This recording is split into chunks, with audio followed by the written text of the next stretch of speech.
Hello students, हम लोग करने वाले हैं class 10th math chapter number 3 pair of linear equations in two variables और एक्सरसाइज हम लोग 3.1 करेंगे। तो चलिए शुरू करते हैं।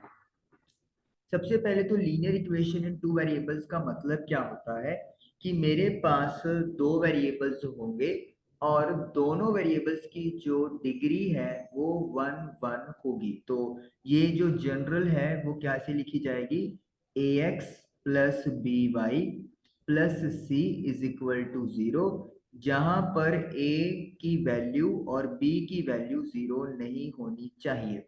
This is a form of linear equations in two variables x and y। तो ये है, और पेयर का मतलब क्या है कि ऐसी मेरे पास दो इक्वेशंस होंगी। तो चलिए अब 3.1 स्टार्ट करते हैं और पहला क्वेश्चन देखते हैं कि क्या है। Aftab tales his daughter, Aftab ने अपनी डॉटर को बताया, 7 years ago I was 7 times as old you were then। मैं आपसे 7 साल पहले 7 गुना बड़ा था। ऑल्सो 3 years फ्रॉम नाउ, और आज से 3 साल बाद, I shall be 3 times as old you will be. मैं आपसे 3 गुना बड़ा हो जाऊंगा। Represent this situation algebraically and graphically. तो इस सिचुएशन को एल्जेब्रिकली यानी इक्वेशन बना के और ग्राफिकली यानी कि ग्राफ से आपने रिप्रेजेंट करना है। तो चलिए स्टार्ट करते हैं। तो सबसे पहले क्या करेंगे, let the present age of Aftab, Aftab की जो आज की उम्र है उसे आप लोग लेट कर लेते हैं एक्स ईयर्स। और जो आफ्ताब की डॉटर है, आफ्ताब से डॉटर, उनकी एज जो है वो हम लोग क्या लेट कर लेते हैं, वाई ईयर्स। अब फर्स्ट कंडीशन या फर्स्ट क्वेश्चन मतलब फर्स्ट पार्ट के अकॉर्डिंगली क्या चीज है, 7 years ago 7 साल पहले आफ्ताब की एज कितनी थी, x-7। और आफ्ताब की डॉटर की एज क्या होगी, y-7। तो उन्होंने बोला कि 7 years ago पहले मैं आपसे 7 गुना बड़ा था, तो यानी कि डॉटर की एज को 7 से मल्टीप्लाई करेंगे। टाइम्स का मतलब क्या हो गया, मल्टीप्लाई। तो x-7 is equal to 7 multiply by y-7। इसको सॉल्व करेंगे। अच्छा, अब आप सोच रहे हो कि 7 हमने डॉटर की एज के साथ क्यों मल्टीप्लाई किया, क्योंकि हम लोग यहाँ पर इस इक्वेशन में इक्वल टू का साइन यूज कर रहे हैं। तो मतलब हमें इक्वेशन के लेफ्ट साइड और राइट साइड को इक्वल करना है। तो आफ्ताब तो पहले से ही अपने डॉटर से बड़े हैं, तो फिर इसका मतलब है कि डॉटर की एज को मल्टीप्लाई करना पड़ेगा ताकि उनकी एज अपने फादर की एज के इक्वल हो जाए एज पर कंडीशन। इसको अपन सॉल्व कर लेंगे। x-7 is equal to 7 into y, 7y, 7 into 7 49। तो 7y-49, 7 को उधर शिफ्ट कर देंगे तो प्लस का 7 हो जाएगा। तो ये आपकी फर्स्ट इक्वेशन बन गई, x is equal to 7y-42। This is equation number 1। Second condition क्या है, 3 years from now according to condition 2। 3 साल बाद, यानी कि आफ्ताब की एज में भी 3 ऐड कर देंगे और डॉटर की एज में भी 3 ऐड कर देंगे। आई शैल बी, मैं आपसे 3 गुना बड़ा हो जाऊंगा, तो यानी कि डॉटर की एज को आफ्ताब की एज के इक्वल करने के लिए 3 से मल्टीप्लाई करना पड़ेगा। तो x+3 as it is, 3 into y 3y, 3 × 9 हो जाएगा। जो 3 है आपका वो शिफ्ट करेंगे तो इट विल बी -3। तो x is equal to 3y+6। ये बन गई मेरे पास इक्वेशन नंबर 2 एल्जेब्रिकली। तो इक्वेशन एल्जेब्रिकली रिप्रेजेंट कर दी है। नाउ ग्राफिकली, अब ग्राफ पे इसको रिप्रेजेंट करना है। तो यानी कि जब लाइंस को ग्राफ पे ड्रॉ करना है तो मुझे मिनिमम 2 सॉल्यूशन चाहिए, तो वो 2 सॉल्यूशन हम लोगों को फाइंड आउट करेंगे। चलिए मैं इसको इरेज कर देता हूँ जो जनरल फॉर्म लिखी हुई थी। तो फर्स्ट ऑफ ऑल मैं इक्वेशन 1 को यहाँ पर सॉल्व करूंगा। Let me solve the equation 1। तो x is equal to 7y minus 42। तो यहाँ पर मैं y को 0 पुट कर दूंगा, y को 0 पुट कर देंगे तो x is equal to 7 multiply by 0 minus 42। 7 multiply by 0 0 हो जाएगा तो x की वैल्यू आ जाएगी माइनस का 42। और इसी के साथ मैं एक बॉक्स भी बना लूंगा यहाँ पे, सॉल्यूशन बॉक्स लाइक दिस। तो सॉल्यूशन बॉक्स यहाँ पे मैं बनाऊंगा x एंड y। तो y 0 है तो x की वैल्यू माइनस का 42 होगा। उसके बाद अब मुझे एक और सॉल्यूशन चाहिए, तो मैं y को, आप x भी पुट कर सकते हो, आपकी मर्जी है। मैं y को अगर 6 पुट कर दूं, ऑब्जर्वेशन से क्लियर हो रहा है, तो x is equal to 7 multiply by 6 minus 42। तो 7 into 6 42, 42 minus 42 is equal to 0। तो x की वैल्यू 0 हो गई, y की वैल्यू 6 हो गई। तो ये दो सॉल्यूशन हैं जो मेरे पास निकल के आ रहे हैं इस इक्वेशन के, जिसको मैंने यहाँ पर अभी बॉक्स आपके सामने बनाया है। तो यानी कि अब ये लाइन अपन ड्रॉ कर सकते हैं इजीली। अब चलते हैं सेकंड इक्वेशन को। सेकंड इक्वेशन क्या है मेरे पास, उसके लिए भी मैं बॉक्स बना देता हूँ पहले ही। इसको अब रेड से बना देता हूँ ताकि थोड़ा सा आपको अलग दिखाई देती रहे। तो x is equal to 3y plus 6। तो पहले यहाँ पर अपन y क्या पुट कर लेते हैं, put y is equal to 0। तो जब y 0 पुट करेंगे तो 3 मल्टीप्लाई बाय 0 0, 0 प्लस 6 6। तो इसका मतलब है, इसका मतलब ये है कि ओके, तो इसका मतलब ये है कि हम लोग जब x को 6 पुट करेंगे तो y विल बी 0। अब ऑब्जर्वेशन के अकॉर्डिंगली और इन वैल्यूज को देखते हुए ही हम लोग x की वैल्यू को क्या पुट कर लेते हैं, 6 पुट कर देते हैं। कर सकते हैं मतलब, ताकि हमें प्लॉटिंग करने में कोई दिक्कत ना आए।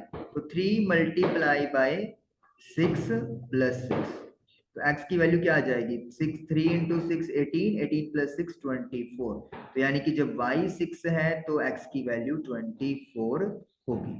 और इसके अलावा कोई भी वैल्यू, सूटेबल वैल्यूज पुट कर सकते हैं ताकि आपको ग्राफ में कोई दिक्कत ना आए। तो ये चीज हो गई हमारे पास, ये अलजेब्रिकली हमने रिप्रेजेंट कर दिया और यहाँ पे हमने ग्राफ को ड्रॉ करने के लिए सॉल्यूशंस फाइंड आउट कर लिए। चलिए अब ग्राफ ड्रॉ करेंगे हम लोग। तो ग्राफ देखते हैं कि हम लोग कैसे करेंगे। सबसे पहले मैं इस वाले पोर्शन को इरेज कर देता हूँ क्योंकि इसका काम खत्म हो गया है। चलिए अब ग्राफ पे चलते हैं। ग्राफ के लिए हमें दो लाइंस यहाँ पे ड्रॉ करनी है, horizontal line and vertical line. This is vertical line and this is horizontal line.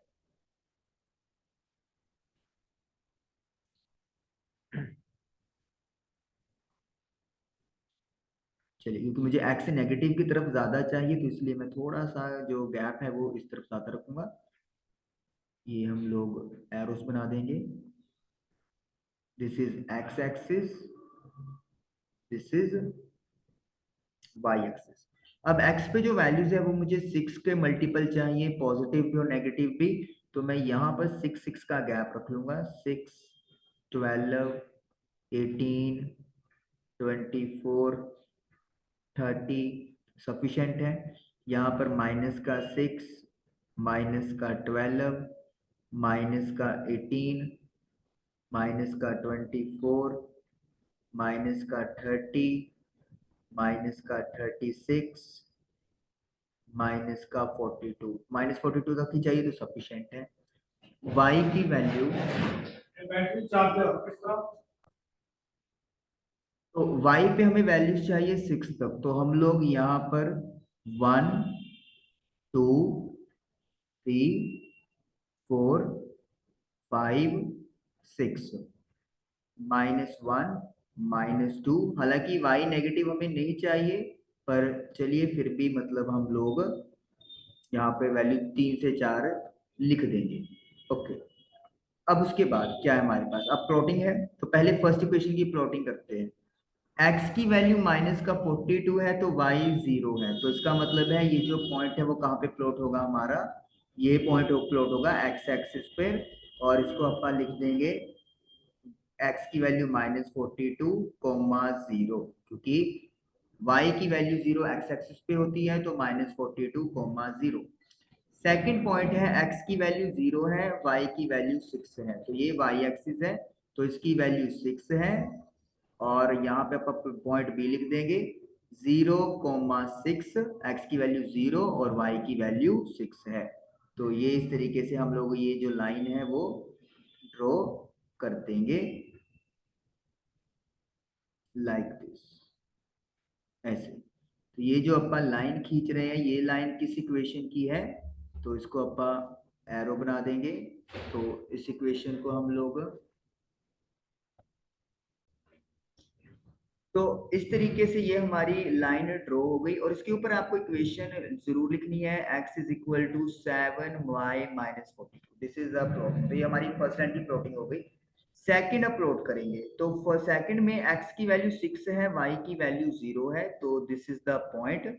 इसको आप कोई भी नाम दे सकते हो, लेट मी से p नाम दे दिया, 6,0, तो 6,0 हो गया। सेकंड क्या है, जब x की वैल्यू 24 है तो y की वैल्यू 6 है, x की वैल्यू 24 यहाँ पे है, दिस इज 24, अच्छा इसको 0 दे देंगे ओरिजिन या 0,0, और y यहाँ पर 6 है तो 24 के सामने 6 यहाँ पर आएगा। तो इसका मतलब क्या है कि हम लोगों को एक पॉइंट चाहिए 24 के सामने जिसमें y की वैल्यू 6 हो, तो दिस इज द पॉइंट। तो इसको अपन q नाम देंगे, 24,6, पहले x की वैल्यू लिखते हैं फिर y की वैल्यू लिखी जाएगी। This is point p, this is point q। अब हम इनको अपन क्या कर देंगे, ज्वाइन कर देंगे, लाइक दिस। तो इस तरीके से ये हमारा क्या हो गया, प्लॉटिंग डन हो गया। तो ये हमने प्लॉट ड्रॉ कर दिया, और यहाँ पे लिख देंगे x is equal to 3y+6, तो ये हमने लाइन यहाँ पर ड्रॉ कर दी। तो इस तरीके से आपका ग्राफिकली रिप्रेजेंट हो गया। अगर आपके पास स्पेस है ग्राफ में तो इन लाइंस को एक्सटेंड करके आप मिला भी सकते हो, क्योंकि ये नॉन पैरेलल लाइंस है तो मिल जाएंगे, अदरवाइज आपको इसमें फुल नंबर मिल जाएंगे अगर सिर्फ उन्होंने ग्राफिकली रिप्रेजेंट करने के लिए ही बोला हुआ है। चलिए अब चलते हैं सेकंड क्वेश्चन की तरफ। Coach of cricket team buys 3 bat and 6 balls for ₹3900। तो 3 बैट और 6 बॉल्स परचेज किए गए हैं 3900 रुपीज में। Later she buys another bat and 3 more balls of same kind for 1300 rupees. बाद में एक बैट और 3 बॉल्स परचेज की गई हैं 1300 रुपीज में।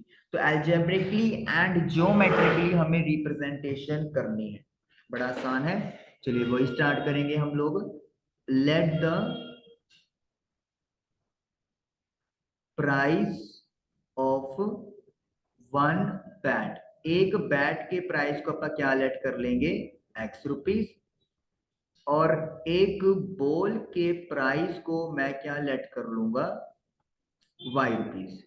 अब कंडीशन के अकॉर्डिंगली क्या है मेरे पास, 3 बैट, एक बैट की वैल्यू x रुपीज है तो 3 बैट की क्या होगी, 3x होगी। एक बैट की कॉस्ट y है तो 6 की कितनी होगी, 6y होगी, इज इक्वल टू 3900। तो 3900 मेरे पास बनेंगे। तो 3 बैट और 6 बॉल्स हमने खरीदी 3900 के रुपए में, तो ये पहली कंडीशन आ गई। सेकंड है, later she buys another bat, एक बैट और खरीदा तो 1 बैट की कॉस्ट 1x रहेगी, 1 अगर आप ना भी लिखोगे तब भी कोई प्रॉब्लम नहीं है। 3 more balls, 3 बॉल्स और परचेज की, कितने रुपीज में, 1300 में। तो ये बन गई मेरे पास सेकंड इक्वेशन। बड़ा आसान था, इसमें तो कुछ भी हमें डायरेक्टली इक्वेशन हमारी बन रही है। तो इनको एल्जेब्रिकली और ज्योमेट्रिकली आपको रिप्रेजेंट करना है। तो ये एल्जेब्रिकली तो रिप्रेजेंटेशन हो गया, अब ज्योमेट्रिकली रिप्रेजेंट हम लोग करने वाले हैं। तो चलिए स्टार्ट कर लेते हैं। आपका सबसे पहले अपन इक्वेशन 1 की यहाँ पे बात करेंगे। तो इक्वेशन 1 है मेरे पास, मैं इसको बॉक्स में बना देता हूँ। बॉक्स का कलर पहले से थोड़ा चेंज कर दूंगा मैं, ताकि क्लियरली हमें दिखे। तो 3x plus 6y is equal to 3900। तो 3x plus 6y is equal to 3900। अब यहाँ पे हमारे देखिए जो डाटा है वो ज्यादा बड़ा है, 3900। तो हमने उसको एक्स वाई की वैल्यू भी उसी के अकॉर्डिंगली बड़ी पुट करेंगे। तो ऑब्जर्वेशन को देखते हुए हम लोग क्या करेंगे, put y is equal to, let me say, अगर मैं y को यहाँ पे 600 पुट कर दूं तो क्या होगा, लेट मी सी। 3x प्लस वाई की जगह 600 इज इक्वल टू 3900। तो 3x का 3x, 3600 इज इक्वल टू 3900। तो 3600 को उधर जाके माइनस कर देंगे, तो ये आपका बन जाएगा 300। तो x की वैल्यू आ गई 300 डिवाइडेड बाय 3, यानी कि 100। तो इसका मतलब है जब x की वैल्यू 100 है तो y मेरे पास 600 हो गया। इसका सॉल्यूशन बॉक्स मैं यहाँ पे तैयार कर देता हूँ। ओके, यहाँ पे तैयार कर लेते हैं, नहीं यहाँ पे तो मुझे जरूरत पड़ेगी, यहाँ पे तैयार कर लेते हैं साइड में।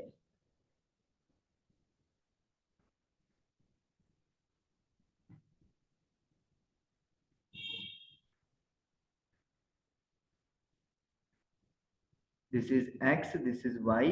तो जब x 100 है तो y 600 होगा। Now put y is equal to, अब y की वैल्यू आप 100 का ही कोई और मल्टीपल यहाँ पर पुट कर दो। लेट मी से मैं यहाँ पे 400 पुट कर देता हूँ, क्योंकि मुझे यहाँ से थोड़ी कैलकुलेशन मैन्युअली भी आनी चाहिए दिमाग में, कि जो पुट करके हमारे वैल्यूज ऐसी दे दे जिसको प्लॉटिंग करना ग्राफ पे बेहद आसान हो। 2400 इज इक्वल टू 3900। 2400 उधर जाके क्या हो जाएगा, माइनस। तो 3x जो है वो इक्वल टू आ गया 1500। तो x की वैल्यू आ जाएगी 1500 डिवाइडेड बाय 3, कटिंग करके इट विल बी 500। तो x जब 500 है तो y की वैल्यू 400 होगी। तो ये हमारे पास फर्स्ट इक्वेशन को सॉल्व करके वैल्यूज आ गई। अब चलिए सेकंड इक्वेशन की तरफ भी चलते हैं। इसके लिए मैं बॉक्स का कलर जो है थोड़ा सा अलग कर देता हूँ। चलिए यहाँ पे मैंने कलर डिफरेंट कर दिया है। इक्वेशन है 1x प्लस 3y। 1 आप लिखना भी चाहते हो लिख सकते हो, स्किप भी कर सकते हो। तो मैं यहाँ पे y की वैल्यू क्या पुट करूँ, y की वैल्यू मैं यहाँ पे पुट कर लेता हूँ। यहाँ पे अपन इसके अकॉर्डिंगली पुट कर लेते हैं 600, क्योंकि ये तो वैल्यूज अपने को चाहिए ही। तो x plus 3 multiply bye 600 is equal 1300। जरूरी नहीं है कि मैं आपका को यही वैल्यूज पुट करनी होती है, ये तो मतलब प्लॉटिंग के हिसाब से है, प्लॉटिंग करने में ताकि हमें आसानी रहेगी, इसीलिए ये पुट कर रहा हूँ मैं। Okay, 6 into 3 1800 is equal to 1300। ये थोड़ी सी वैल्यूज मैंने वही ले ली, चलो कोई बात नहीं, आप एडजस्टमेंट कर लेंगे। माइनस 1800, तो आई विल गेट माइनस का 500। तो इसका मतलब है जब y की वैल्यू 600 होगी तो x की वैल्यू कितनी होनी चाहिए, 500 माइनस का 600, 500 माइनस का। अब y की वैल्यू क्या पुट कर दो, y की वैल्यू हम लोग पुट कर लेते हैं यहाँ पर 3 into 300, 300 पुट कर लेते हैं, 400 पुट कर लेते हैं, 400 में भी सही आ जाएगा। तो x plus 3 multiply by 400 is equal to 1300। तो ये आ गया आपके पास 1300 माइनस ये 1200 बनेगा नेगेटिव का, तो x की वैल्यू आ गई 100। तो आप क्या करेंगे, एक बॉक्स यहाँ पर तैयार करेंगे, दिस बॉक्स, ये बॉक्स अपना बन गया। और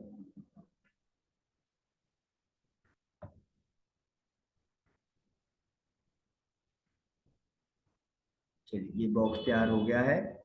x एंड y, x की वैल्यू 100 है तो y 400 था, और जब x की वैल्यू -500 आई थी तो y हमने पुट किया था 600। तो मतलब ये सॉल्यूशन जो है वो हमारे पास सेकंड इक्वेशन के तैयार हो गए। अब हमने दोनों सॉल्यूशन तैयार कर लिए। Now it's time to plot the graph. तो उससे पहले मुझे स्पेस बनानी पड़ेगी, तो मैं यहाँ पे इसको इरेज कर देता हूँ इस वाले डाटा को। चलिए इरेज कर दिया है। अब इक्वेशन हम लोग बनाएंगे। चलिए पहले तो हम लोग इक्वेशन तो सॉरी बना चुके हैं अलजेब्रिकली, ग्राफ बनाना बाकी है हमारा। तो ग्राफ बनाने के लिए मुझे एक ग्राफ वाली लाइन यहाँ पर ड्रॉ करनी है, वर्टिकल लाइन और horizontal line. This is y axis, this is y dash axis, x axis and x dash axis. 0 x की वैल्यू मुझे 0, 100, 500 चाहिए। तो मैं यहाँ पे क्या करूंगा, 100 का गैप ले लूंगा, 100, 200, 300, 400, 500। और यहाँ पर भी मैं 100 का गैप ले लूंगा, माइनस का 100, माइनस का 200, माइनस का 300, माइनस का 400, माइनस का 500। वाई एक्सिस पे मुझे 600 वैल्यू चाहिए। तो मैं यहाँ पे 100, 200, 300, 400, 500, 600। क्योंकि y नेगेटिव नहीं चाहिए तो मैं सिर्फ एक या दो वैल्यूज ही यहाँ पे लिख दूंगा, सफिशिएंट है। -100, -200, -300, इट्स ओके। ये 0 है ओरिजिन, और ओके ऑलरेडी लिख चुके हैं हम लोग, ये लिख दिया है हमने, तो इसलिए दोबारा लिखने की जरूरत नहीं है। प्लॉट करते हैं। तो फर्स्ट पॉइंट है, जब x की वैल्यू 100 है, y 600 है, तो x 100 है और y 600 है, तो ये पॉइंट अराउंड यहाँ पर आ जाएगा। ओके यहाँ पे मिक्सर सा मैंने कर दिया है, एक मिनट रुक जाइए। यहाँ पे मैं लिख देता हूँ 100, 200, 300, 400, 500, 600। हालांकि लिखते इधर ही है, लेकिन वो पॉइंट की प्लॉटिंग के लिए मुझे यहाँ पे लिखना पड़ेगा। तो पॉइंट ए आ गया मेरा 100, 600। पॉइंट बी क्या है, जब x 500 है तो y 400 होगा। तो x की वैल्यू 500 यहाँ पे है और y की वैल्यू 400 यहाँ पे होगी, तो it will be like here. तो स्केलिंग पे और ग्राफ पे होएगा तो बहुत अच्छा बनेगा। तो x, y, तो 500, 400। अब इसको अपन क्या करेंगे, ज्वाइन कर देंगे। आप इसको आगे तक एक्सटेंड कर सकते हो, मतलब ये तो मेरी इक्वेशन में मिल जा रहा है, तो इसलिए मैं यहाँ पे ही छोड़ दूंगा इसको। और इसके ऊपर लाइन लिख, इसके ऊपर इक्वेशन लिख देंगे, 3x plus 6y is equal to 3900। Second equation में x की वैल्यू जब 100 है तो y 400 है, तो 100 पे 400, तो यानी कि यहाँ पे आ जाएगा पॉइंट। इसको मैं p पॉइंट कह सकता हूँ, 100, 400, x, y। जब x की वैल्यू -500 है तो y 600 है, तो -500 और ये 600। तो q जो है वो कितना आ गया, माइनस का 500, 600। अब हम लोग इसको क्या कर देंगे, पॉइंट्स को ज्वाइन कर देंगे लाइक दिस। ये भी आगे तक जा सकती है, लेकिन मैं यहीं पे इनको समेट दूंगा। तो ये पॉइंट, ये लाइंस हो गई इस तरीके से, और उसके ऊपर इक्वेशन लिख देंगे, x plus 3y is equal to 1300। और इस तरीके से ये हमारी सेकंड इक्वेशन की प्लॉटिंग भी डन हो गई। तो हम लोगों ने मतलब क्या किया, यहाँ पर दोनों इक्वेशन के सॉल्यूशन निकाले और उनका ग्राफ प्लॉट कर दिया, और इस तरीके से हमारा एल्जेब्रिकली और ग्राफिकली रिप्रेजेंटेशन डन हो गया। ज्योमेट्रिकली और ग्राफिकली दोनों का मतलब अपन सेम ले सकते हैं। तो इस तरीके से ये मेरा डन हुआ। चलिए थर्ड वन पे अब चलते हैं। Cost of 2 kg of apples and 1 kg of grapes on a day was found to be 160 rupees। तो 2 kg एप्पल और 1 kg ग्रेप्स 160 रुपीज में परचेज किए गए हैं। Let the cost of 1 kg of apples, 1 kilo apples की जो cost है उसे हम लोग एक्स रुपीज लेट कर लेते हैं। Let the cost of 1 kg of grapes, grapes की जो कॉस्ट है उसे हम लोग y लेट कर लेते हैं। तो पहली कंडीशन के अकॉर्डिंगली क्या है, 160 रुपीज की कॉस्ट है, तो 2 kg एप्पल यानी कि 2x एंड 1 kg ग्रेप्स यानी कि 1y, it is equal to 160। This is first equation. आप 1 लिखना चाहते हो तब भी ठीक है, नहीं लिखना चाहते हो फिर भी कोई प्रॉब्लम नहीं है। सेकेंड कंडीशन क्या है, आफ्टर अ मंथ, एक महीने बाद, cost of 4 kg of apples, apples की 4 kg एंड ग्रेप्स की 2 kg, जो कॉस्ट है वो 300 रुपीज होगी। तो इसका मतलब है 4x plus 2y is equal to 300। This is second equation. तो रिप्रेजेंट करें एल्जेब्रिकली, जो रिप्रेजेंट हो गया, ज्योमेट्रिकली मतलब ग्राफिकली, तो वही सॉल्यूशंस निकालने हैं। वैसे ही 2 सॉल्यूशन मिनिमम चाहिए, ग्राफ प्लॉटिंग होगा और वो आपका सॉल्यूशन डन हो जाएगा। तो this is as your assignment, या आपका खुद का काम, जिसमें आप लोग एक्स वाई की वैल्यू से निकालेंगे और फिर उसको ग्राफ के ऊपर प्लॉट करेंगे। तो एक्सरसाइज 3.1 जो है वो हमारी कंप्लीट हुई। आई होप कि आपको एल्जेब्रिकली और ज्योमेट्रिकली या ग्राफिकली कैसे रिप्रेजेंट करना है वो चीज क्लियर हुई होगी। इसकी रिवीजन जरूर करनी है, तभी ये आपको प्रॉपर समझ में आएगा। Thank you for watching the video. मिलेंगे नेक्स्ट सेशन में। टिल देन हंसते रहिए, मुस्कुराते रहिए और पढ़ाई भी जरूर करते रहिए, क्योंकि ये भी जरूरी है। Thank you.